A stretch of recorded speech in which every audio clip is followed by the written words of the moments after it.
Well, good evening. Good evening. Welcome to my podcast, Real Talk with Lequita Taylor now. I'm glad for everyone that's watching. They're starting to get adjusted. I ask that you share if you want to subscribe because I'm going to have some very powerful people on my program. God has been good, so I'm just excited about what He is doing in the ministry that I have. Real Talk with Lequita Taylor now. But y'all know Facebook, I always wear my baseball cap. That's just switching up. But today I have a very special guest. I'm gonna pull it out because I can't have this hat and these glasses. I'll start hollering. Y'all know I am, but I have a very special guest that's here. She had called me, and it's about a month or so ago, and she didn't realize that I was on podcast. And so she called and said she wanted to get on. I've known her for so long, and I want to talk about her just a little bit. I'm going to let her talk about some things. You all may know a lot dealing with pageants. She's been dealing with pageants and women for a lot of years. And so I thank God for my guest, Miss Teresa Haley. Thank you. And I'm going to let me pull my hat off so I can read what I have, start reading my notes. So first, I want to give just a little bit, and then I'm going to let her talk. Can't nobody tell your story like you can. So I thank God for her. And she flew in from Atlanta this morning, and she's leaving back out tonight at 10. So I'm very honored. I'm very honored. Thank you so much. Thank you.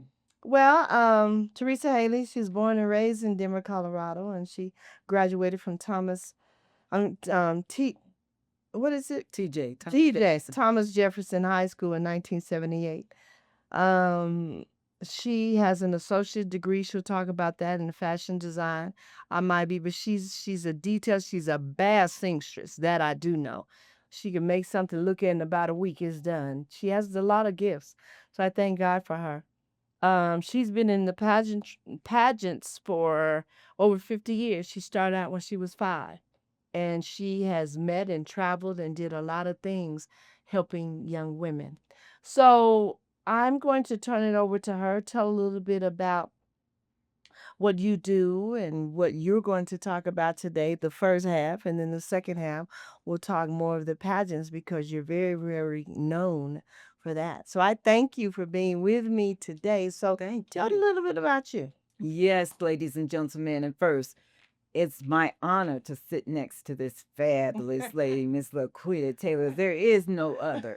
She is the queen of all queens. Oh, So I'm certainly honored to thank be you, my here. sweetie. Thank Wouldn't you. be any other place, No, I know. but here. But yes, there's a lot of things that I would like to share with the audience. As Laquita said, that I was born and raised here in Denver, Colorado. When I was born, my tongue was attached to the bottom of my mouth. Mm. The doctors told my parents that I would never be able to speak so that someone could understand me. Mm-hmm.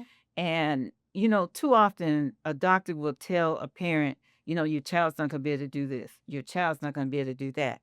And yeah, you can go and cry and, say, accept that, but not my mother, not Mary Alice Leonard. Mm-hmm. Mm-hmm. Oh, no. So my mother, of course, seeked out to find the best of the best, Mm-hmm. grades 1 through 6, Monday through Friday, for 2 hours.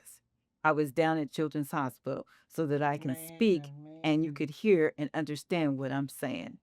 So when you're talking about God, it was Come on. nobody but God.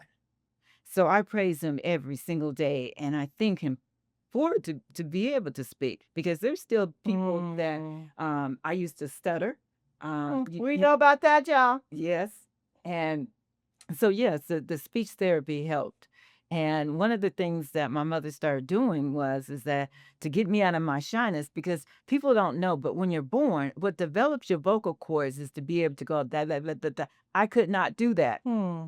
and so, like I said, then once they did the operation, then it was time for me to learn how to speak and catch up.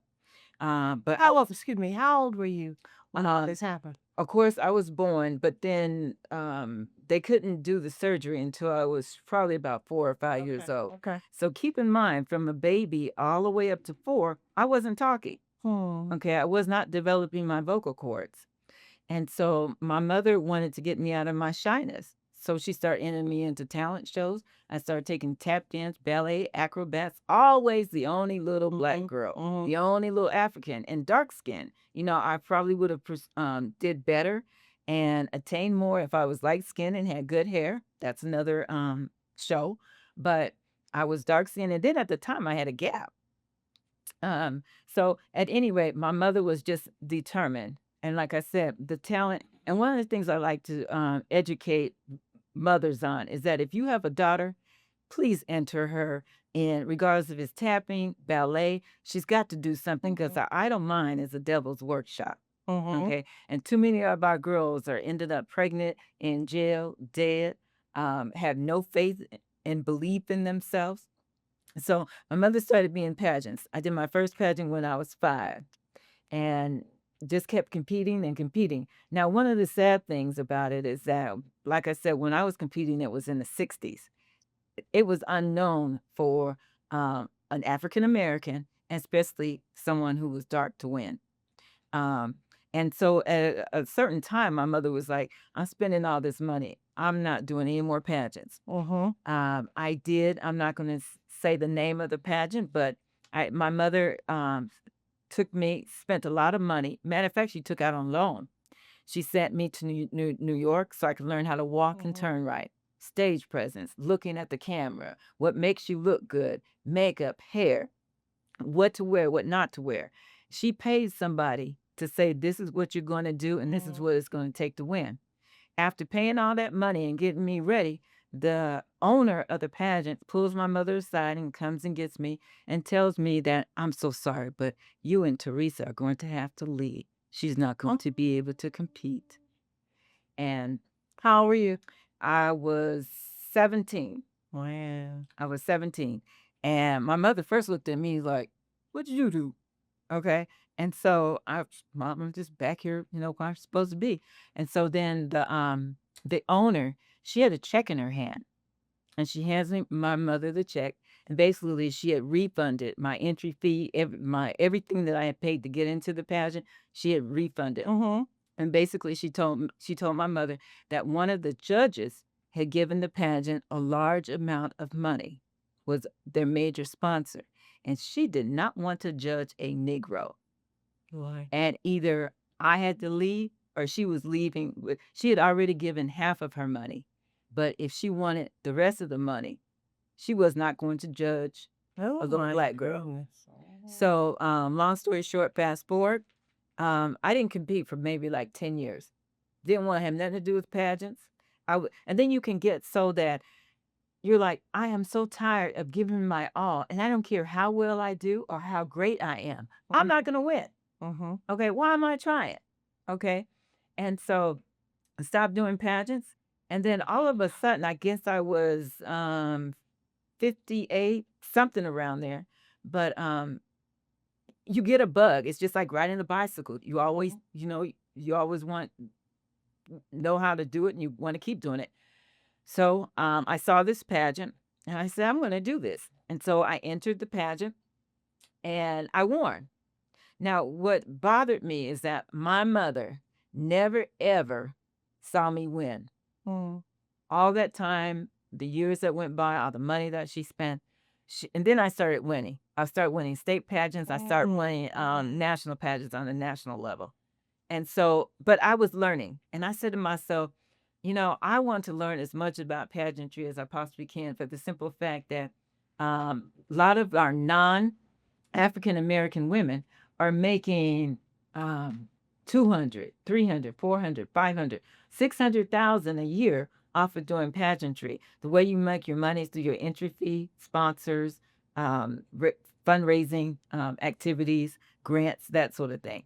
And I learned as much as I possibly can, because blacks and black women own less than 0.1% of the pageants all over the United States. So, and then I was working at the airline. A lot of people don't know this, but I was working out at Southwest. A passenger hit me, knocked me out.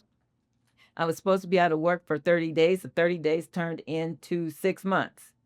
And when I tried to go back to work, of course, that nice, nasty, we have nothing but the best for you, but we can't have you working here. So it's kind of like you either quit or we get or we're going to terminate you. So it's like, what in the world am I going to do? And the first thing that came to my mind, I love to design clothes, but pageantry is my first love. So then that's when I put together a committee of people and developed the Miss USA Woman National Pageant System. Actually started it in Denver. I moved to Atlanta, and my goal is to be all of the United States, develop all the United States. And what makes us different than any other pageant system is that we are 100% representing all women, regardless of your color, your size, your nationality. And the number one goal is working with women that are in their 40s or 50s, business women. We have lawyers, doctors, an MD. Matter of fact, the national queen right now is an MD. She delivers babies all day. There's times I can call her. I can't talk to you. I'm in the emergency room, the operating room right now. So there's a different caliber of woman um, now. We are bosses, regardless if we're the CEO, the president. We came very close to having a woman as the president of the United States. And that's what we're about. We're about making our own money. We don't have to run behind no man because we can do it ourselves. And so that's basically what this pageant is about. Um, I'm doing it a little bit different. We're not having swimsuit. Um, things that don't matter. Swimsuit does not matter. I'm looking for real women. I'm looking for your mothers, like I said, your presidents, your CEOs, and not only that, but developing them and letting them. For example, one of the things that we're doing is getting if my current queen right now, she's in the operating room, but I just recently talked to the human resource department because there's a job that she wants. Okay, opening doors and making things happen. So that's what, if you want to learn more about the Miss USA Woman pageant system, please go to our website, www.missusawoman.com. All you have to do is fill out the application. The pageant is October the 2nd, 3rd, and 4th in Atlanta, Georgia. It's not too late. You could certainly, we're crowning four women. And my goal is to take this pageant all over the United States. We want to be on the level of Miss America. And I'm determined. I'm going to make it happen. One of my goals is right now is I want to be able to give $10,000 on the stage. I want to be able to give away Mercedes to our four winners. So that's what we're about. If that's what you're about, handling your business and making things happen and being a woman of means, come join us. Hmm. All right, girl, you broke it down, and I got tickled. We had she was gonna talk about wheels and everything, and I said, which one are we gonna do? And she was ready for that, but that's her passion. She went all into the being Miss USA and beauty and women and everything that was powerful. So while we're on it, we may as well go on. But I had a couple of questions for you as you speak about the pageants that you do. Um, why the Miss USA woman is national? Is it a national pageant that you're trying to make it, or what is it? What exactly? Absolutely. It was the average pageant, you start on the state level, you win the state level, and then you come to nationals. Okay. So we're the same as any other pageant. The main difference in our pageant, we have what's called cross crowning, which means that you have an opportunity to win twice. Let's say, for example, if you're in the MS division, if you don't win this will only work if you're married. But if you're in the MS division, if you don't win the MS division, we can transfer your scores over to MRS. And that gives you two opportunities to win a crown. No other pageant system is doing that. We also offer optionals and basically this talent, spokesmodel, that sort of thing. And there's 5 different categories. And we're going to be giving award cash to the winners and also, of course, an award. Um, and then as far as our judging is concerned, our judges is a panel of 3 judges. They have 15, young ladies has 15 minutes to work with our judges. Most pageants, you have 3 judges, but you only spend like 3 minutes. you can't learn anybody in 3 minutes. So our interview is 15 minutes per each person. And like I said, the biggest thing with this is that we're going to be traveling. Um, just doing a host of things. For example, for the last couple of years, our state and national queens has come to Denver to participate in Laquita's breast cancer fundraiser. Yeah, fighting together to Yeah, save lives. Yeah, fighting. So Becky Wesley, the founder. yep. So um, we want to make sure that our ladies are seen at major events, not only in their state but across the United States. That was awesome. And I just say a little history of Teresa and I. Back in 1990, I had won Miss Katie Kell, Dr. Daddio, and I won that pageant. And then the next year, was it 1991 or 92?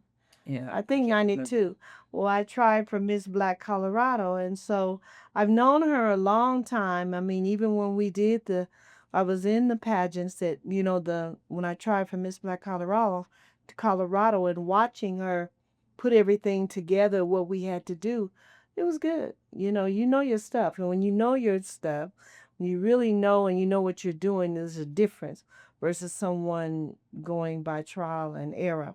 You have to learn though. But now I'm 65. I'm fluffy. You gonna laugh? Listen, I don't worry about y'all because listen, when I was the skinny, I was a model, wasn't I, Teresa? Yes, ma'am. Honey. And so, but now I'm 65. I'm fluffy. I ain't worried about a thing.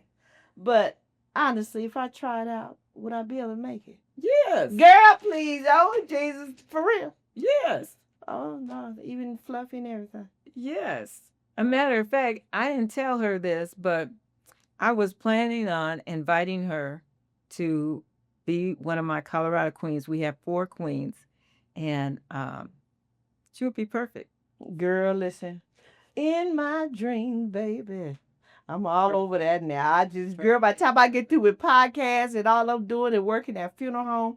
But thank you for giving me, giving me hope for something that I know won't do. Okay, so I thank you. Thank you, my baby. You doing it. But I have to tell all women this is that the women that we are interested in and the women that we attract, they're wearing 5 or 6 different hats. And what we're trying to tell them is that we want you to keep doing what you're doing, but we have something. We want your light to shine. We want people to see you on TV, hear you on radio, see you in the newspaper, national, and on billboards, because you're the one who's paved the way for a lot of people. Not only you're taking care of your household, your husband, and the business. You're putting out fires. Now is your opportunity. As I have one queen that I have Queen of the Month. I make sure that she has cash every month, gifts and prizes and clothes and shoes. And of course, when you get to be our age, you probably have 6 or 7 different closets full of clothes, and you don't need any more clothes. But we just I take care of paying for their professional makeup like I did for mine. So that when you go places, your makeup and your hair is done. So there's a lot. There's a difference when you're in your 30s, 40s, 50s, and 60s that you need a little bit different than somebody who's 21. Now, I want to ask you this. What makes your pageant, what you're putting together, what makes your pageant so different from others? What is going to make people look at it and say, like, whoa, this is bad? What do you have that makes it? Well, I know you, I know how you do, but what makes you so different from other pageants? First and foremost, this is not a beauty pageant. Okay. We want women. I want women to know, I don't care if you're a size 24 or size 64. You are a queen. Come on. And the thing of it is that society needs to see that. Society needs to see that queens come in all sizes and all colors. Okay. But not only that, this pageant is different, is that I want people to be able to look at our queens and be able to relate to them and say, I can do that. I can do that. We are not a beauty pageant. And like I said, we're about business. And I look at this as a business pageant. It's not a beauty, it's a business pageant because we provide opportunity. Okay. Now, I do want to ask you this. Why do you all just have grown women only? Because there are probably 100 plus pageants that are dealing with the little kids, the babies, um, the younger girls, and they can do their thing. But I want to focus on grown women because it's a different, it's just different. They need something different, and they need options, they need potential, they need opportunity, and that's why the focus is on grown women. Boy, that's really nice. I mean, I would love to see one because I know how you are, and I mean, this has been. You have had this passion. What about some of the ladies that I've known here? And they even with like they'll have their sash and their crown.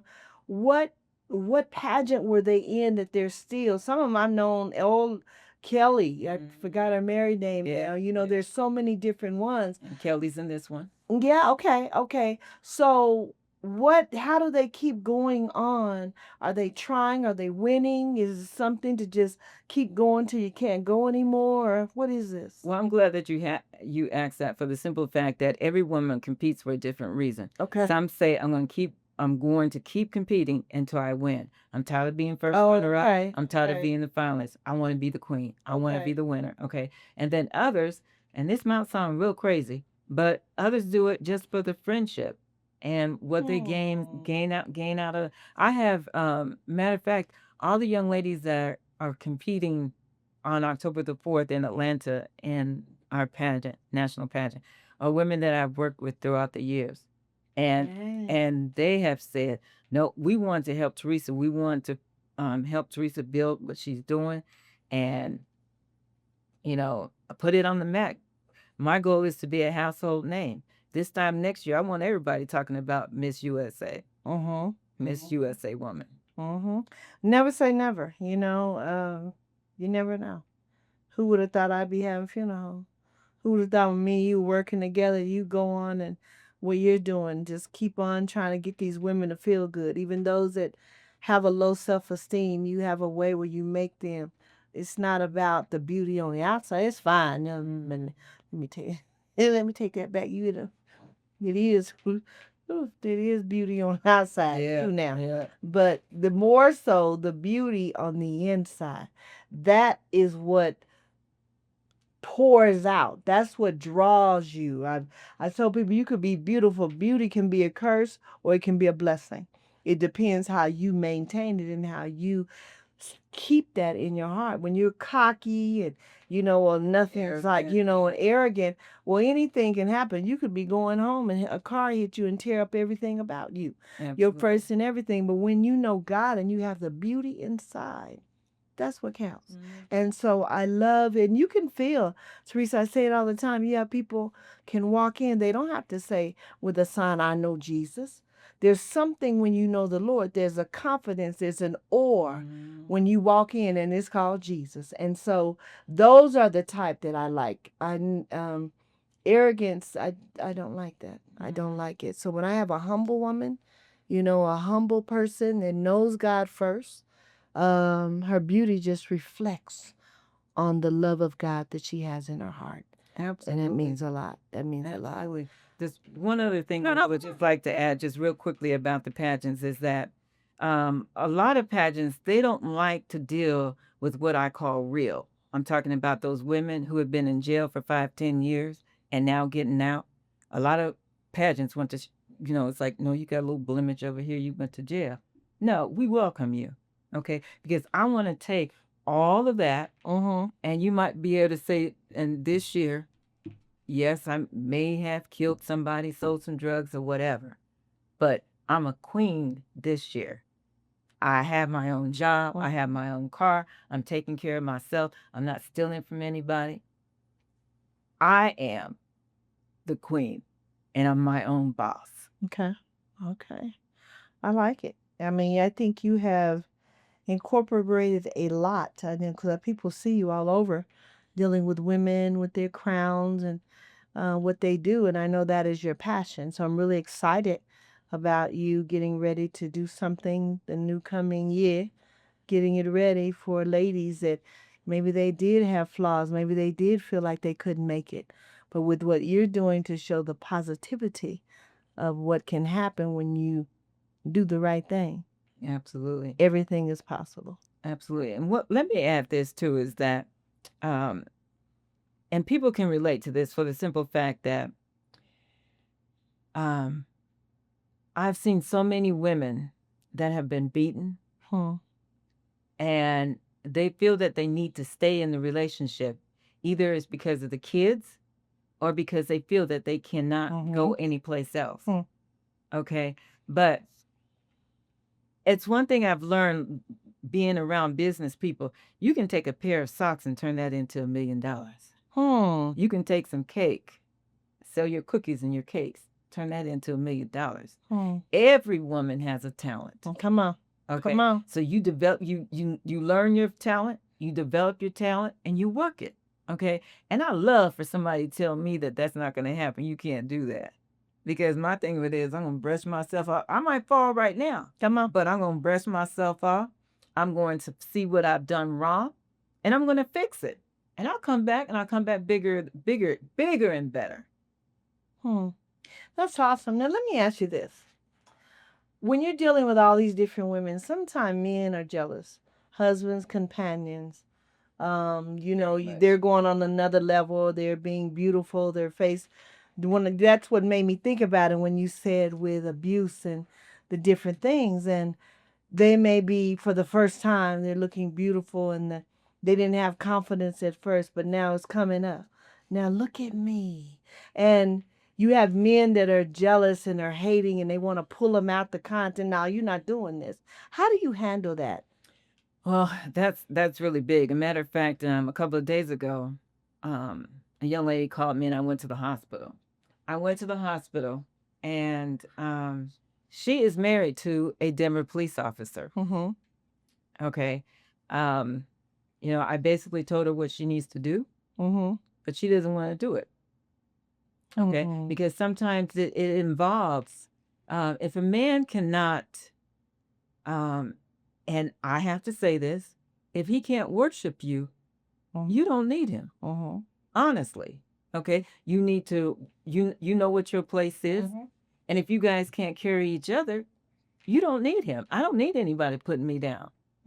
Okay. And too often women don't understand that, you can, there's a door right there. I need you to walk through it. Do I need to open the door or can you just walk through it yourself? Okay. But I am 65 years of age and I've never been married. And that's because I'm not selling for less when I know I deserve nothing but the very best. Come on. And that's what women need to understand. And another reason why I'm doing this pageant is I'm constantly talking to women. When I see, like right now, I don't know if this is a fashion and I just haven't gotten the memo. But as far as shorts are concerned and your butt cheeks are out, that really disturbs me. Body parts are showing, okay? Because even though you might walk by a man and he might whistle and tell you just how good you are, he don't care anything about you because the thing of it is he can't take you home to mama. No. Okay? He can't introduce you to his friends, but he can certainly get you in the back of that car and do what he needs to do, make that he's happy. And then he needs you to slide out this side and make sure that nobody sees you. Okay? Now, if you have self-esteem, you're not going to do that. No. Well, you better get, now you ready to say something else. You better get away from me. Yeah, don't play. But that's what happens. We as women, we think we gotta bow down to hold on to a man. We gotta bow down to, so we can have money. We can't leave. We gotta bow down to being disrespected and called all kinds of names. These young women, if they're not calling them bees and hoes, Thank you. they feel they don't love them.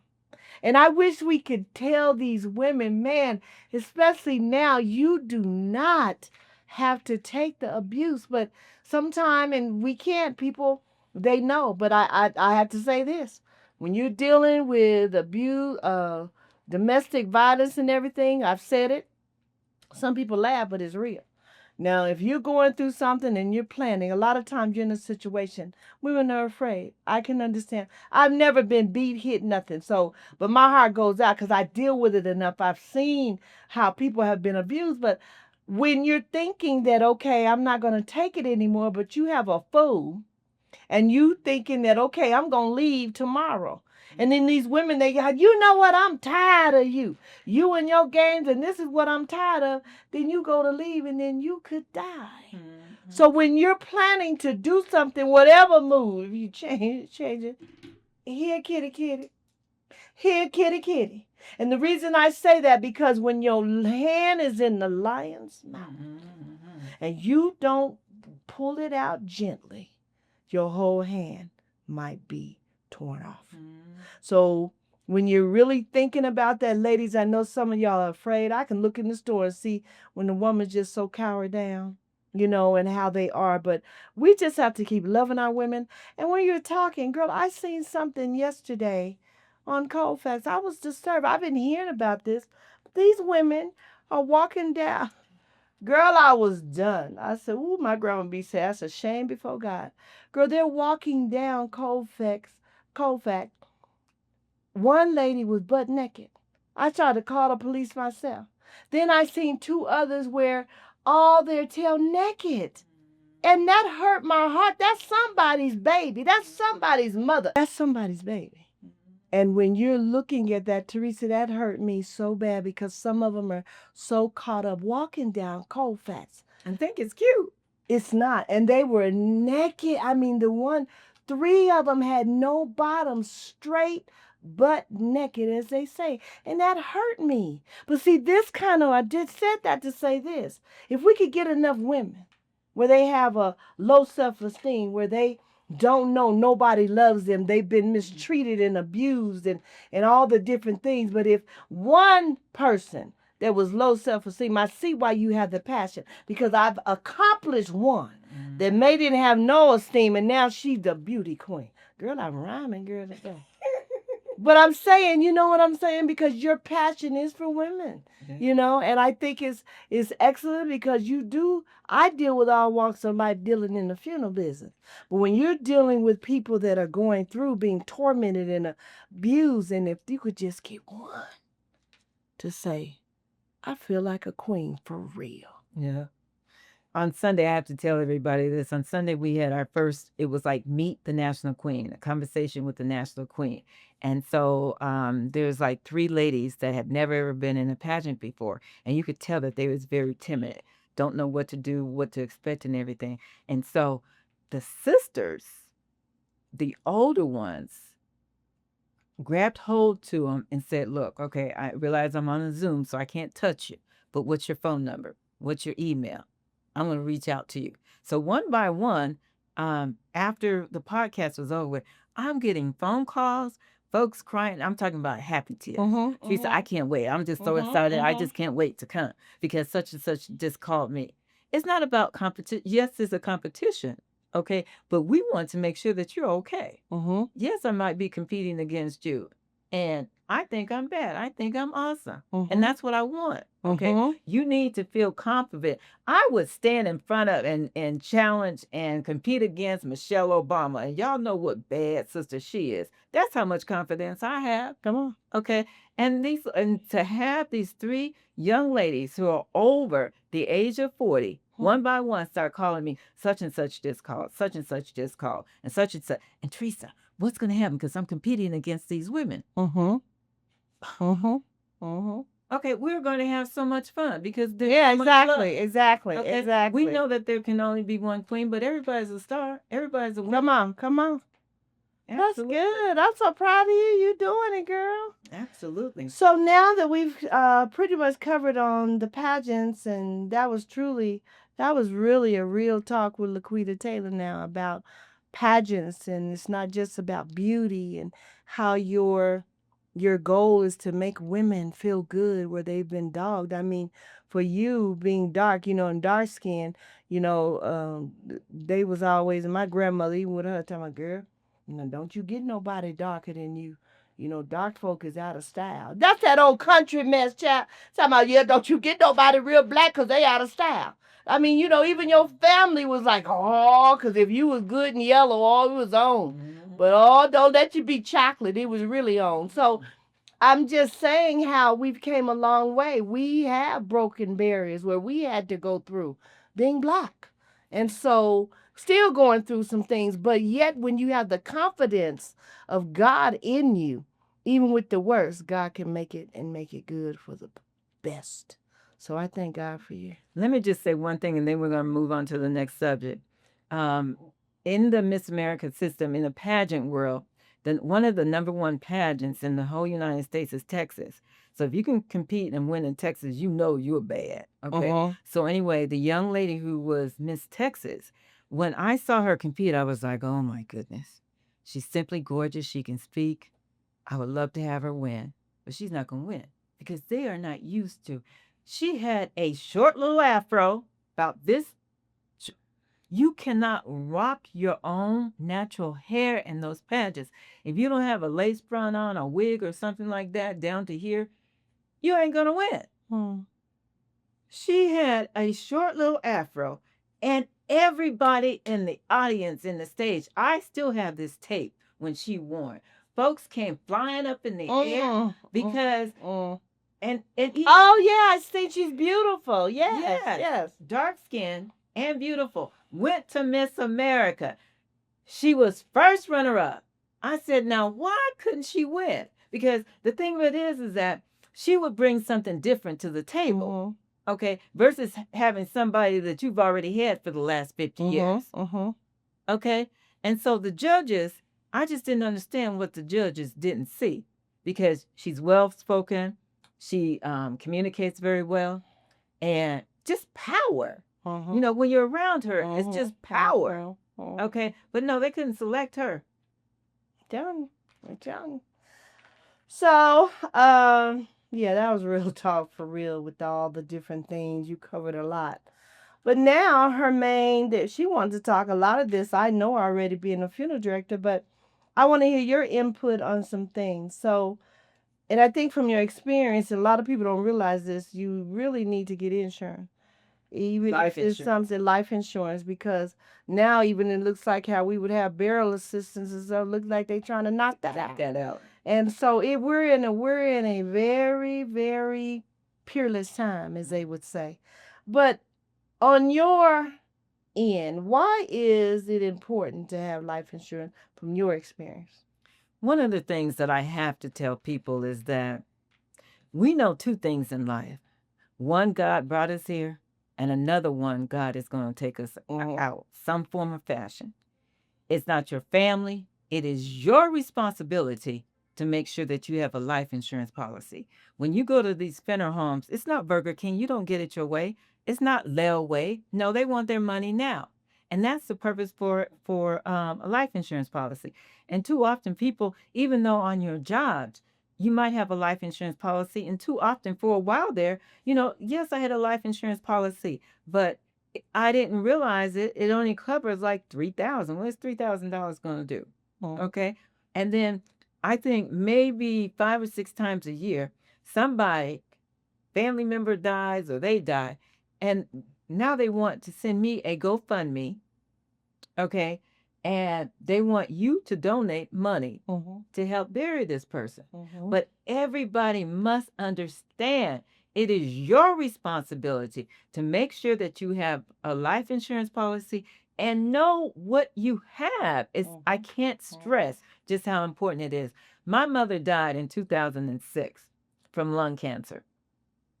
And she died at 3 a.m.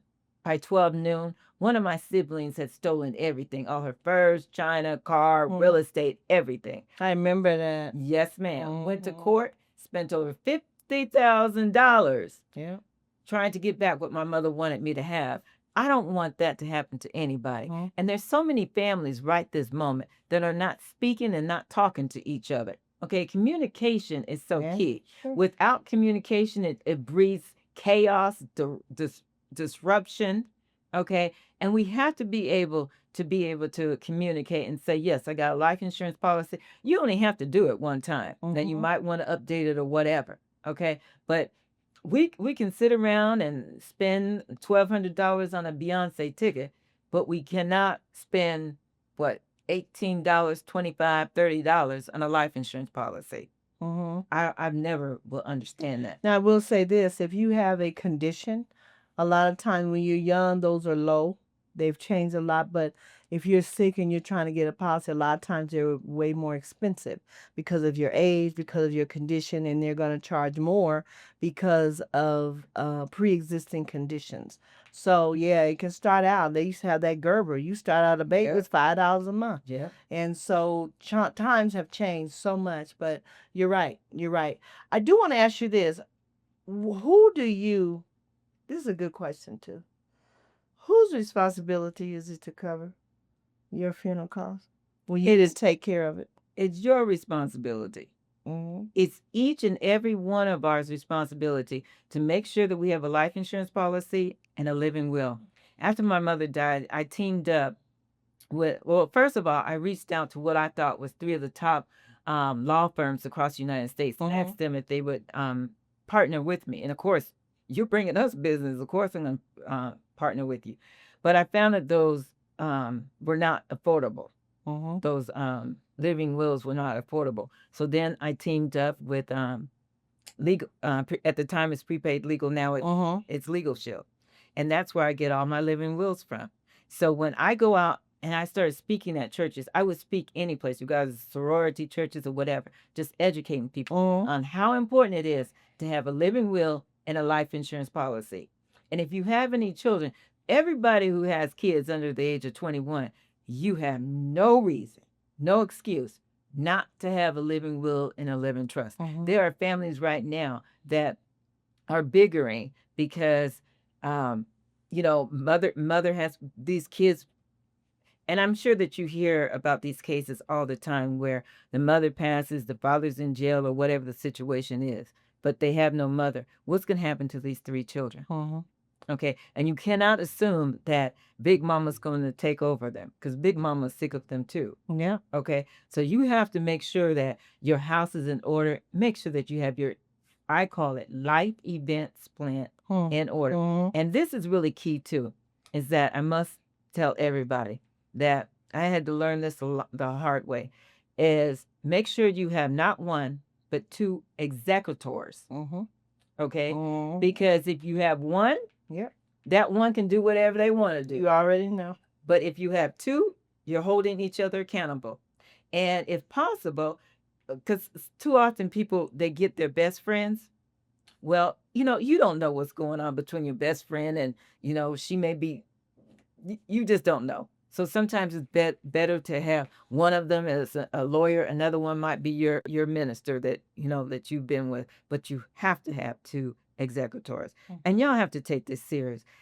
Every single day I'm hearing about somebody getting killed. This is not like it used to be. You used to be able to, how many high school shootings that we have? I mean, it's really sad that these parents are having to bury their babies. Okay.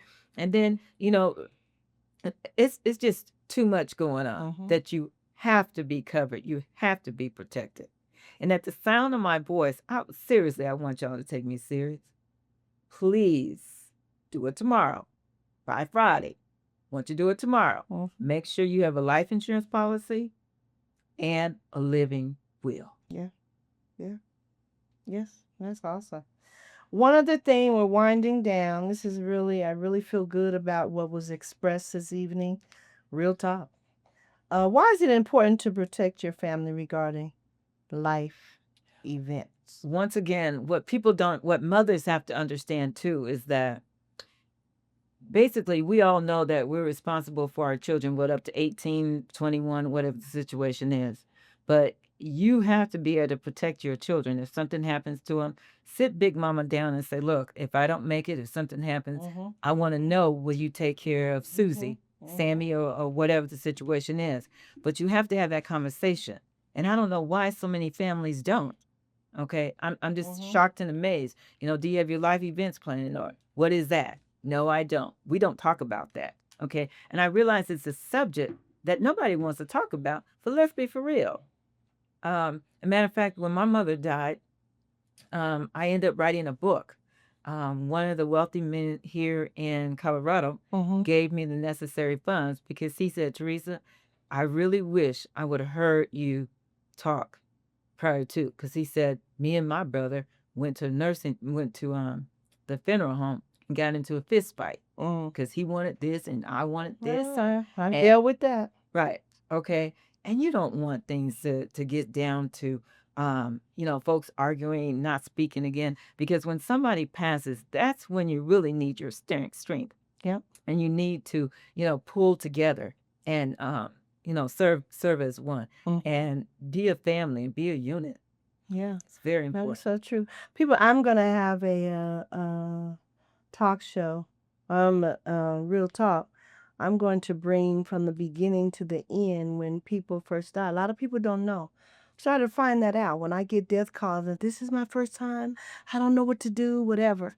So I'm going to do a talk of telling them from the beginning. A lot of people think because someone passes, the coroner's going to take the body. That's not true. If they've been sick and they can contact the doctor's willing to sign, they will leave the body there, call Taylor Funeral Home or whatever funeral home, call them.